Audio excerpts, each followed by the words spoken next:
அந்த பானை எப்படி கர்த்தருக்கு கொஞ்சம் இடம் கொடுத்து அந்த பானை அழகாக உருவாஞ்சிருக்குமே என்று சொல்லி உன்னை வீசாமல் இன்னும் அந்த குயவன் கையிலே அந்த பாத்திரம் இருக்கிறது. அதை விலக்கி விடவில்லை, வேறு வீசவில்லை, எடுக்கவில்லை. அதே வரைஞ்சி தமது கரங்களை மீண்டும் வருகிறார் அவர். எத்தனை பேர் இந்த ஞாயிற்றுக்கிழமை நாளில் உணர போறீங்கன்னு எனக்கு தெரியாது. எத்தனை பேர் இந்த நாளில் மன திரும்ப போறீங்கன்னு எனக்கு தெரியாது. ஆனால் கர்த்தர் இந்த சபைக்கு சொல்லுகிறார், ஜனமே மன திரும்பு, நான் வருகிறேன், உன்னை எடுத்துக்கொள்ள ஆசையா வருகிறேன். ஆனால் ஒரு நாள் கர்த்தர் சொல்லுவார், நீ யாருன்னு கேட்க போறாரு. அன்னைக்கு நான் நீ என்ன ஆக போறோம்?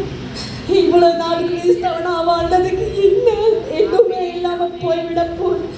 அப்படி ஒரு காலம் வர முன்பு, அப்படி ஒரு நாள் நிகழும் முன்பு கர்த்தர் உன்னை அழைக்கிறார்.